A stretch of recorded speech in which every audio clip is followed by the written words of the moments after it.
here. Go ahead and check out his stats here. You can see it with him too. He's an aggressive player, 7.8 takedowns. His deaths on 1.5 as well, but his kill participation for both the supports here, 94% and 92. You can really tell that when you show them side by side, Splendor is definitely a lot more aggressive than Grandpa Keta. When it comes to his hero damage, 10,000 to 12,000 doesn't seem like much if you look at it in total numbers, but on a percentage base, it's insane. If that's an additional 20% on the damage count, that's nearly double the amount of takedowns and kills that you get per death. So Splendor is way more aggressive in his playstyle and tries to impact not only the healing numbers, but also secure kills here. So Grandpa Keta is a bit more passive with his positioning, but in the last fight, or in the last game, what we saw is the utility that he brings to the game. Yes. So having the additional stuns here, it was just crucial for him to always be ready when someone gets locked down, gets slowed down, to allow his teams to get those kills for him. The differences in styles really coming in here for our two teams, but right now, Zealots are up 1-0, and we're getting ready for our next battleground. Where are we going? It's going to be Tomb of the Spider Queen as Team Liquid elects to go with first pick. And Team Liquid needs... It's such a weird scenario. We've been talking about Dignitas losing to Fnatic, and the immediate echo was, yes, of course, we still have experts going up against the good guys. We have Team Liquid against the Zealots, but let's be realistic here. This is should be pretty clear games. And now all of a sudden we are looking at this. Liquid has been all over the place the entire phase too, and I just don't know what to expect here at this point. Yeah. It seems they lack the consistency, and they have to be looking at that game now themselves and be saying like, okay guys, how are we dealing with this? We talked about Tricked Esports earlier, how they 3-0'd Liquid, and Liquid said, we didn't really underestimate them, but they played better than we expected. We made mistakes we shouldn't have made, but we're still completely fine. And now we have to question, is that really true? Are they fine? They just lost to Zealots. Zealots haven't taken a single map since their first game they played in HGC. Not one map.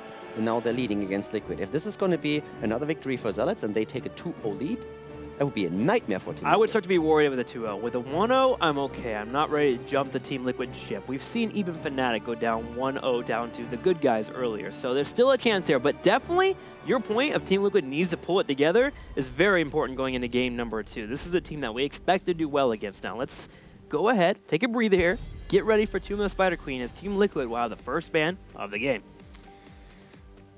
I'm still a bit worried, but you're right. As long as they only lose the first match, fine for them. For the Zealots, this is, of course, a fantastic start into the series. They struggled in the previous games. As we said, they haven't won a map in their last 3 matches. Granted, it was against strong teams, against Dignitas, Fnatic, and Experts. But this is, again, Team Liquid, and everyone was talking about how Liquid is starting to get into their flow again. They picked up a new coach, they have now Zeus helping them, and he's one where they highlighted that, especially when it comes to their motivation and their mindset, that he has a huge impact on how they feel about themselves as a team and how they approach games. That has been showcased in some of the matches they played, but right now, this is rough. So Liquid has to come out swinging here. They banned Tassadar, so that denies a lot of vision on the map, on the battleground, and we have on top of that a bit of a soft ban against quite a few of the double support compositions that the Zealots could play. Also taking away that Tassadar from Shad, who can be a forceful god. Still making it work there, even though I thought they were missing out on some damage. So Shad no longer getting that Tassadar. Stitches will be the hover for the Zealots, so thinking about getting rid of him. However, they did hover a Nubarak first. I actually wouldn't mind the Nubarak ban and them taking away the Stitches, because we've seen Mopsio do pretty well on that character. Yeah. If they go for a ban on the Stitches, they could... the thing is, it seems like they would like to play Stitches. I would still expect to maybe see an early Genji or the Uther ban again. They're 2 of the highest picked heroes for a reason. Even the Nubarak that you just pointed out can allow so much. If you get an early pick for a hero that can break down the cocoon fairly quickly, then you are still in a decent spot against him. But for the Zealots, they decide to take the Stitches away. And we've been hearing so much about Stitches. We had a video with a quick interview giving the players an opportunity to talk about why they think he has such a massive impact. And he's a really all-rounded hero, but it's just the hooks that you are afraid of. He can turn a game within the blink of an eye, and that is something that the Zealots are currently trying to prevent. Yeah, Stitches has been slotted into a stable core. Even the hooks that you mentioned, while they're great for playmaking, he also just has a great build, the slam build. You have so many type of heroes that can really get an advantage out of him, bringing that slam out, slowing down opposing members. You can get Executioner-based comps. You can get Lenara with the level 13, where she gets unfair advantage. Things become available with that Stitches. So Zealots decided to go ahead and take him out of the game here. But Nubarak will be the first pick for Team Liquid. This is what I'm afraid of. If you get rid of that Stitches, obviously a Nubarak is going to get picked up ASAP. Insta-picks on Malthael and Oriel. Insta-pick. Didn't even think about it twice. That allows Genji to be taken, allows Uther to be taken. You have to either pick the Uther or you have to ban him out if you are Team Liquid. You cannot allow the Zealots to go into Oriel and Uther. But Malthael having such a high priority here. We've been talking about him as a solo laner and about this just menace once he has level 16 available, what he can do in a big team fight. So he is strong here, and we have seen other teams pick him up, but the priority is what really stands out to me. Yeah, him being first pick, well, first rotation here for the Zealots is a big indicator that they believe in his strength, especially on this battleground. We haven't seen the Zealots or any team pick up Malthael this early since his latest changes in the last patch. So obviously something is here for the Zealots, especially with them going over Uther, who we've mentioned every single time we get the chance that Uther is always participating in our ban phases. So Team Liquid thinking about it, kind of wondering for a second here, wait a minute, they got Malthael and Ariel, they left us Uther and Genji, what's up? They go for Uther and Greymane. You can still ban the Genji out. Uther was a safe pick here for them for sure. The big advantage that Greymane has over Genji is, of course, his wave clear that he can use, and also he's better on the burst damage against the target. And so if they are trying to get stuns locked down with, or stun chains with Uther and Nubarak, maybe after Cocoon to isolate a target, then Greymane works better to burst that target down quickly with a Cursed Bullet and then simply moving in with your combo. But that is most likely going to be, or it could be a ban against Genji here for sure. I am wondering if Zealots intend to run with only one support here with that Chromie ban. Obviously, Ariel has a hard time by herself if she's getting out-poked. With Greymane poke and Chromie potential poke, Ariel could fall apart if the Zealots intend not to move into a different support. So Team Liquid, thinking about their ban here, what would like they get rid of here? Lenara is always a decent choice, especially if you're wanting to run multiple melees. They could be thinking about that hyper carry that'll come in for Ariel. They could run a solo. I personally like to have a double support with this because I think, and this is something that Liquid is also afraid of, and they attempt to shut it down with the Rhaegar ban.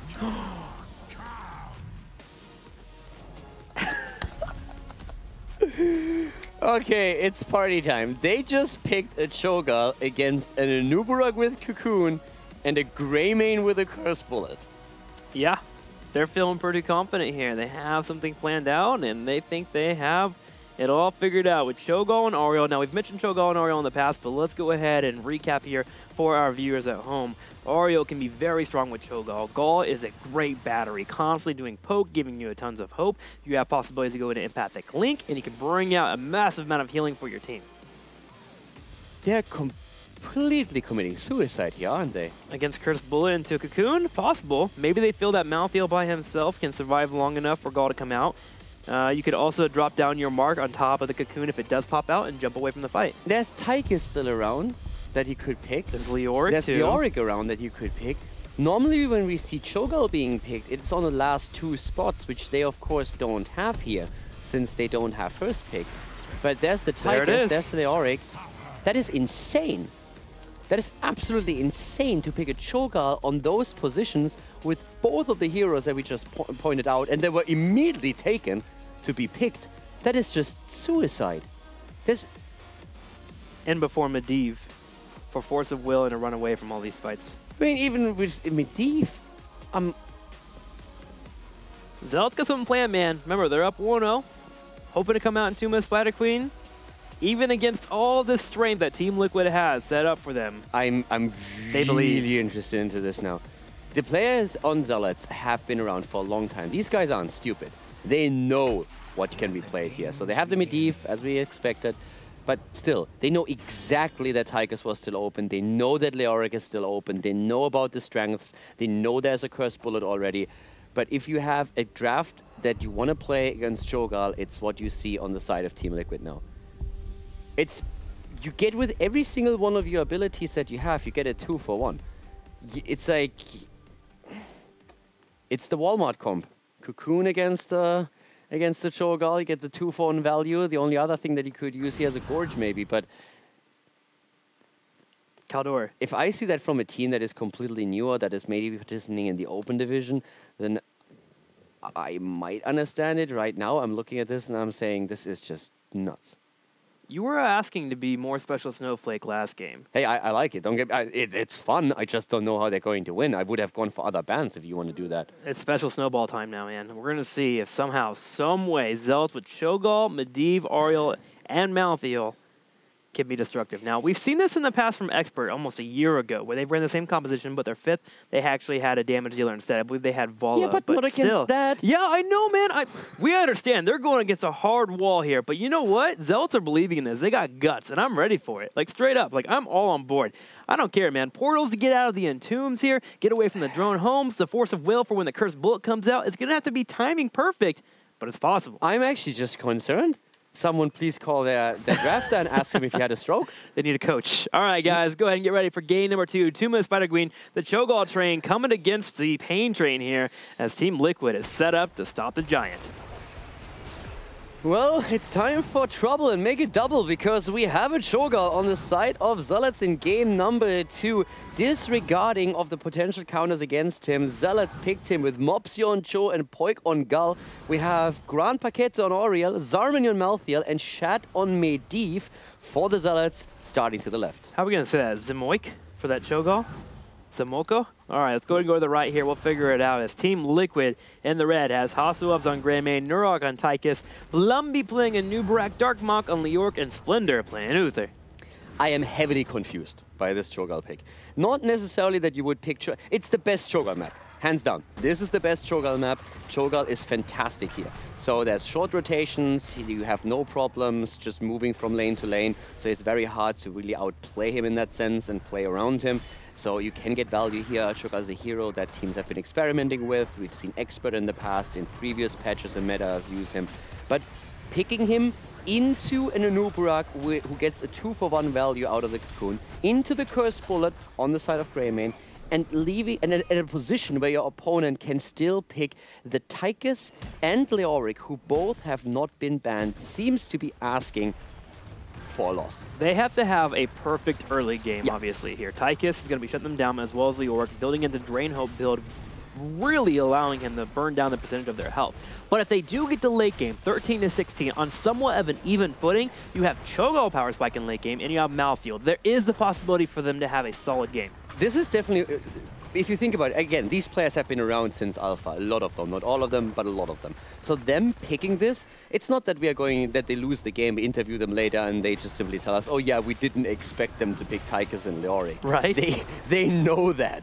So yeah, tweet at us, what do you think about this comp? Because I don't really know, they must have the confidence going into this draft against what Liquid has. It's the dream draft against Cho'Gall.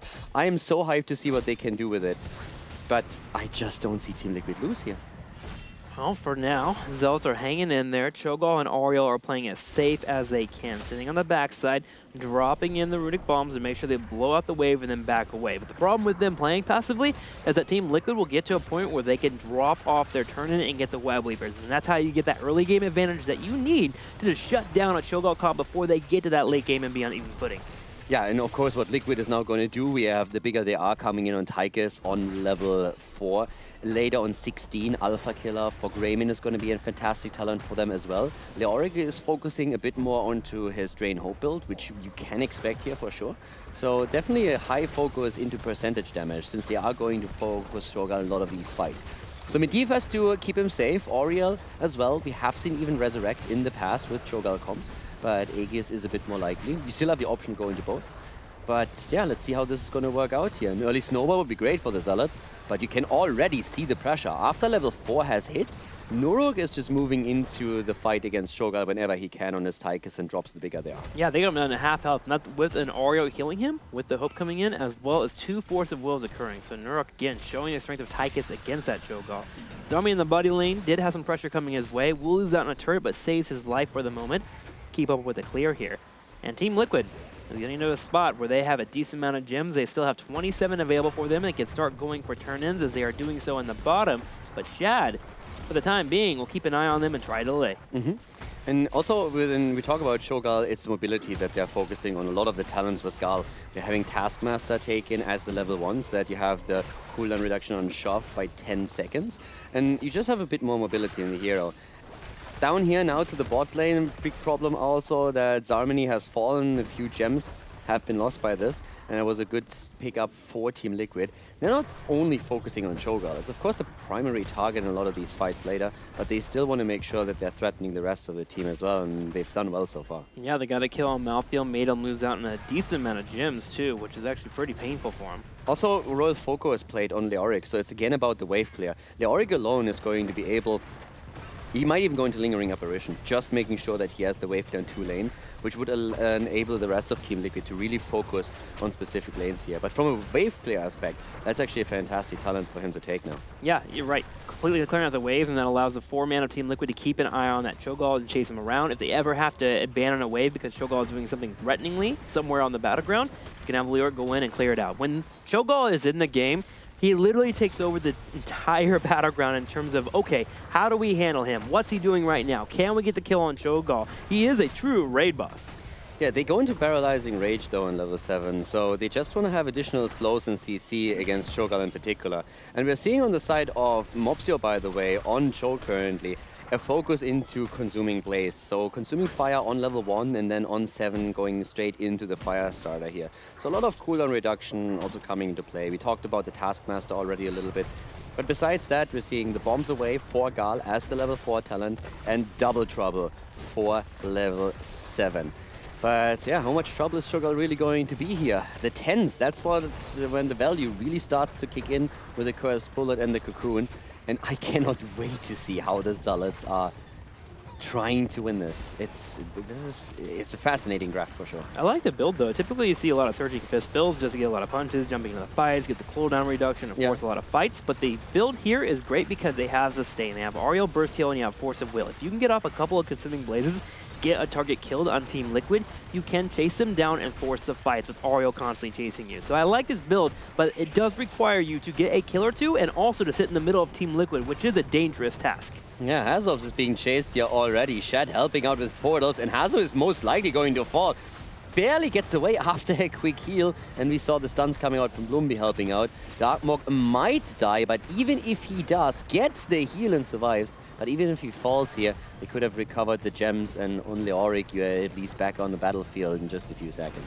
Zealots will lose out on some turrets and half the health on their fort in the middle, and they are behind about a good level almost, as Team Liquid is 9.5, and they're about 8 3/4. But they do defend the web weaver push that comes their way, and they have their own turn-in available with 42 gems floating around. They can either do it now, try to force before 10 hits, or just try to weather the storm and get to 10 themselves. Yeah, so at this point we're having a level 10 nearly for Liquid, and again, as I said before, this is when we are really going to find out a lot about the composition that Zealots is running. Do they really have a chance against all these heroes that can now target Cho'Gall in these fights? Greymane, don't hold back your ult. Don't you even dare. We know exactly what you're going to take. Yeah, there we have it. Cursed Bullet coming in, Cocoon also being picked, and Leoric, of course, heading straight into the Entomb. 9.5 here for Zealots. Team Liquid does have the turn-in, and they will get it. Zealots answering back with their own mercenaries here. Blumby goes in for a hard engage, but not quite close enough to actually interrupt the mercenaries being picked up. And the Zealots will lose out on a fort, but they are trying to get 10 themselves. Yep, they don't have the heroic ability, so they need to wait a bit longer. We are also seeing, of course, a lot of quest talents still being worked on, especially the Master's Touch, which currently has 11 stacks. Second turn-in for Team Liquid, so they are actually the team that gains some momentum. Now, Cho'Gall is usually stronger in the late game. That's really where he comes online, and he has a lot of survivability tools as well that he will have to use around all the cooldowns that Team Liquid is going to try and drop on him. One of the issues is really that if you get a good engage with the Nubarak cocooning Cho'Gall, then you have a 5 versus 3 for the duration, and that's what I'm most afraid of. Twisting Nether being picked up here. We're going to have a full engage here from the Cho'Gall. He moves in, and he's going to get low on health. Now, Cocoon came out and stopped Aerial from using the Aegis. Leyline Sealby popped out as well, so Zarmy's going to try and force a fight, but he has to be careful. The Aegis being popped, with it being a 5v3, Zarmy should just try to retreat. An easy kill against Cho'Gall here, so they decided to go for the Cocoon on Aerial instead of cocooning Cho'Gall. Worked out perfectly. They have all the damage yet, and what we said, Cocoon comes in. You have just so many tools to deal with this right now. And Team Liquid is absolutely running down that advantage. They have a 3-level lead already. Fearful, very scary moment here for Cho'Gall and the rest of the Zealots here, as they're going to have to work on getting to 13 and 16 themselves with being a talent tier behind, trying to force fights and maybe get some picks, but getting those picks will be quite difficult. Now, there is still 5 more levels, and Zarmany, of course, comes online with that Malthea, which could be scary enough, but will they still have Keep standing at that point? Yeah, that's a very good question. Also, you are 2 levels behind already. You haven't gotten a kill yet, and you are in a spot where you can barely turn in, but I'm waiting for that aha moment. I'm waiting for the moment where I look at a team fight where the Zealots are completely crushing what Team Liquid has, and I'm looking like, oh my god, that's what they're trying to do. Now I get it. But so far, I haven't seen it yet, and I don't see it coming. So everything that we said during the draft about the dangers that the draft with Cho'Gall against Team Liquid fares, that has come true. If there wasn't a Tychus and a Greymane on the other side, I could see that draft being so much more successful here.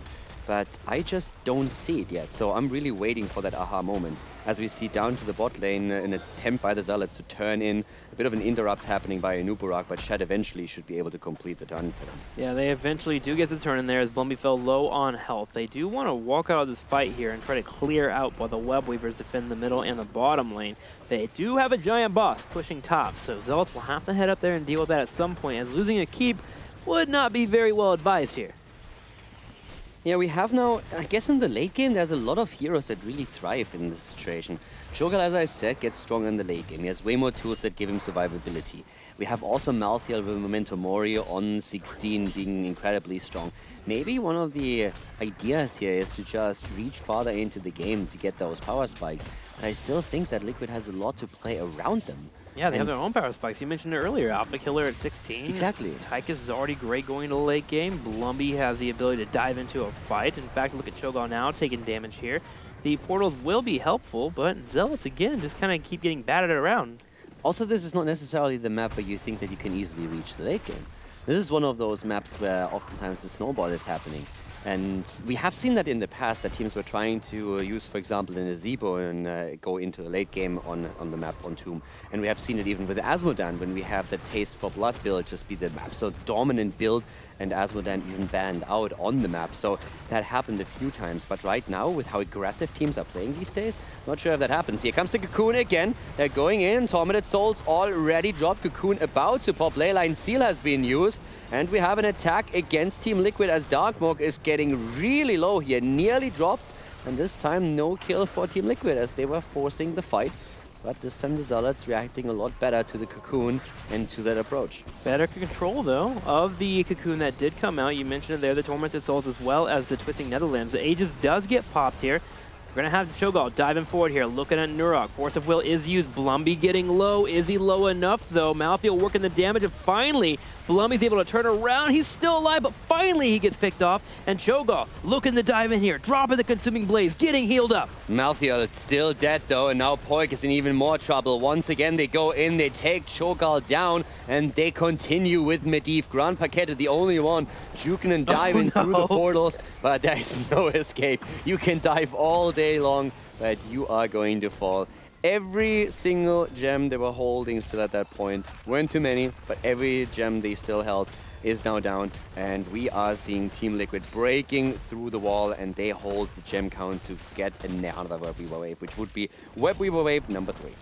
Web Weaver number 3 could be good for them to push in those keeps. That is still the good news for the Zealots as they're still in the game. They're behind a talent level, and they're behind 3 levels as well. And they're not looking too good in team fights. That was probably their best team fight they had. You can kind of get an idea of what they're going for. They're trying to kill the Anubarak and then go for a fight with Force of Will coming in and them using the Consuming Blaze. However, didn't work out for them, and they're now in a spot where they have to deal with 3 Web Weavers pushing in their lanes. Yeah, and also the level 13 talent alone was already strong for Leoric, since with that he gets extra damage against the opponent. Once he has Spectral, you can't win this game. There's absolutely no way. At this point, we have not even Alpha Killer taken, actually. Instead, what we're seeing is Executioner. With all the slows that you have, and also, of course, the Paralyzing Rage providing another CC, Executioner is also fantastic here. But later on, we were going to see the Spectral Leech, more percentage damage. It's just too much. How do you handle that? The fight over here, Divine Shield had to be used against Greymane. Zarmony is also trying to dive in, and Bloomby is still low. Nurok even dropping in hit points and jumping back out. They need to get back, though. Top lane and bottom lane right now are in trouble from the web weavers coming in. Team Liquid did force that fight, but all they were trying to do was delay their opponents, and they do so long enough here. Both the web weavers get straight onto the keeps. Go ahead and sacrifice the top one. You know you're going to lose that one no matter what here, and defend at least the bottom. They will do so, but they don't have Medivh, and Team Liquid comes in with Odin. They're going to knock on this front door. Yeah, they could try and entomb. They don't have the entomb just yet, but if they entomb Cho'Gath, that damage alone that we're seeing here with the Drain Hope, it always forces Medivh to get his shields out. And I will say one thing about the comp that we have for the Zealots. With Medivh, Cho'Gath as the main focus of Team Liquid in most fights is really difficult to kill, thanks to all the shields. That's definitely true. And 16 with reabsorption, which also really helped the Zealots here. That's a really good point. Getting that reabsorption at 16 will be so helpful, but they're still a level away from doing so as they're about to hit level 15. They're chasing their opponents, and they're actually doing pretty well in team fights. Like, they're not getting blown up right away. Eventually, they do get taken out, but Darkmok is on the side here. Also dropping away with the Drain Hope. Should be able to Wraith Walk away if need be, but they have lost a keep in the top. So Zealots, they're hurting. Yeah, and let's not forget, we're talking 1 kill against 8 and 1 keep destroyed, the second one down to the last few hit points against not a single fort eliminated. So there comes the Cocoon against Medivh. They're switching their strategy a little bit. Gets taken out. They might lose Darkmok. He falls. Leoric? They recover the gems. Could move away here. 16 would be a good talent for the Zealots, as I said before. That would really do a whole lot for them. Voig still kept alive here, or Cho'Gath kept alive, despite all the damage that comes out. And Shad is doing whatever he can with his tools. Bloomby needs to use the stuns to allow the rest of his teammates to escape and is able to bring them back to safety. They need to leave now. Darkmok is about to come back with the Drain Hub being available. At level 16, they will drop the portals and try to mount up. Grandpa in trouble. Entomb is available when Leoric comes out. They need to get away from this fight now.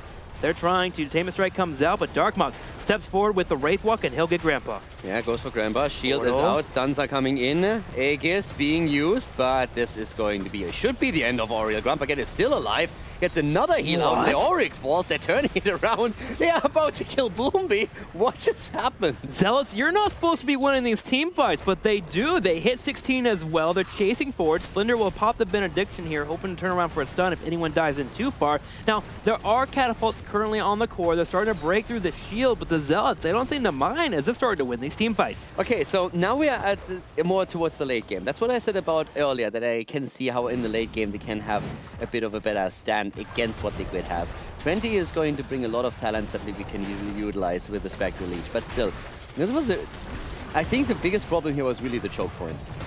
With all the damage that comes out of Cho'Gath here in that choke point, whatever ability he drops in is guaranteed to hit several targets. Liquid was a bit too greedy for the kill here. Blumby and both Leoric dying there.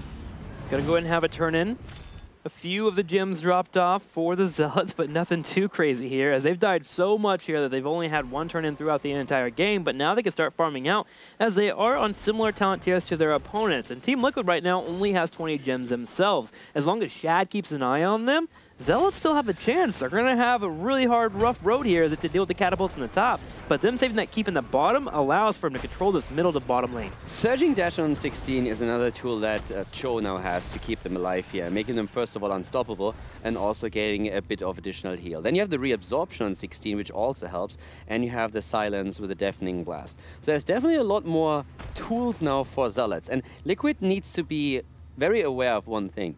If they go into a choke point fight like they just did, they have a very small chance of winning this, because there is just way too much damage that Gull can push out in these fights when he has more or less a guarantee that is going to hit everybody in his path.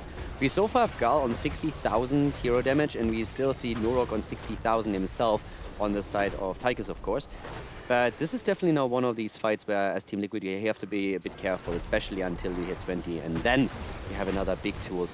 Talking about 20, Leoric is not only getting experience at the bot lane. As we see Zealots moving in, Leoric is going to drop a second keep. He walks forward with that Royal Focus, brings up the auto tag into the cleave there, and will get that keep taken out. So Team Liquid with 2 keeps down in the top and the bottom of their opponents, and 20 right around the corner here, are putting their opponents in a pinch.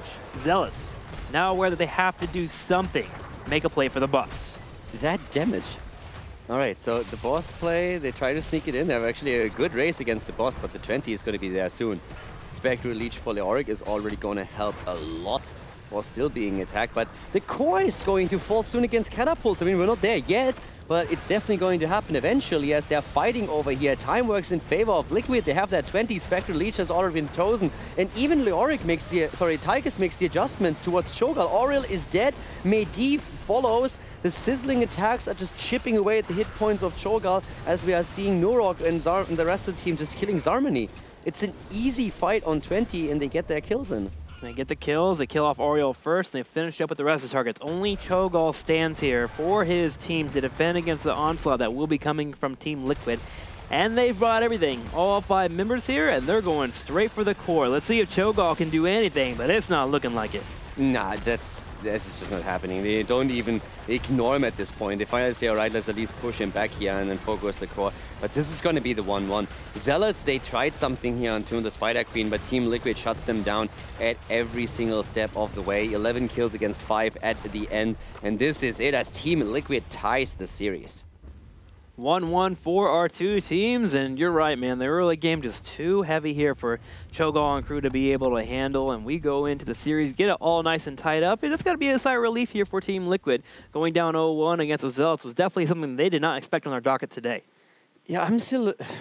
I don't know. I think if they maybe ban differently, that they have a better chance with it. Because as I said before, Cho'Gall can be very strong on the map, and if you have a Cho'Gall with the Auriel and Medivh, it's, as we've seen, pretty difficult to kill him.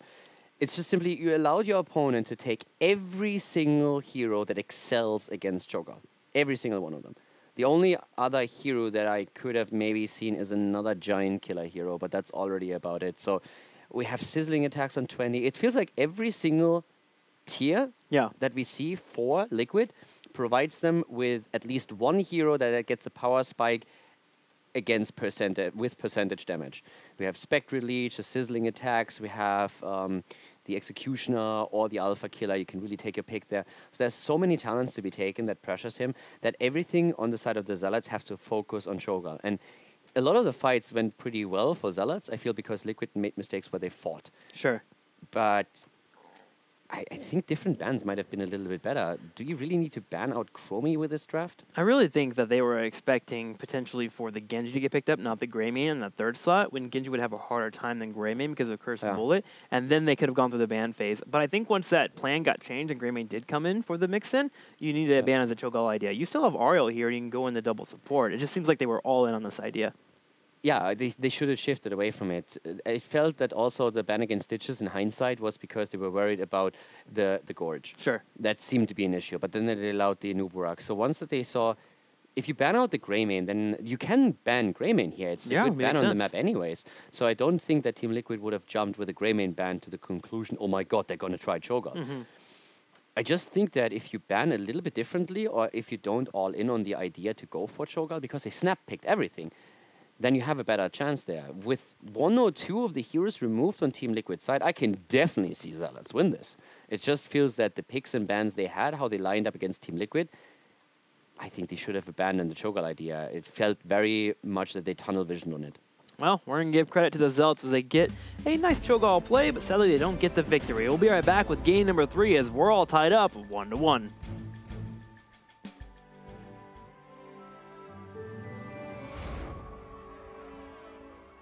Peace. It has been my life's work.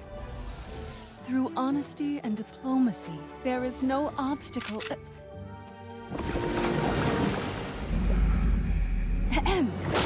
There is no obstacle we can't overcome. Within each of our hearts lies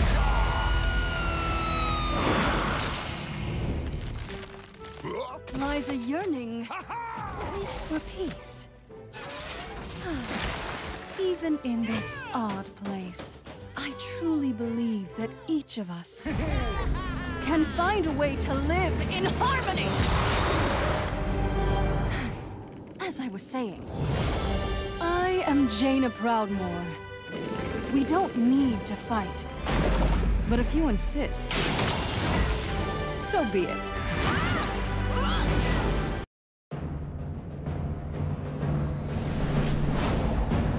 terrible fate has befallen this world. Evil runs rampant, uncontested. I can stand by no longer. Die, Hellspawn! Crawl back to the pit from whence you came. I am the Archangel Tyrael, and I will defend this realm from all who would defile it. For I am justice itself.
Fresh meat.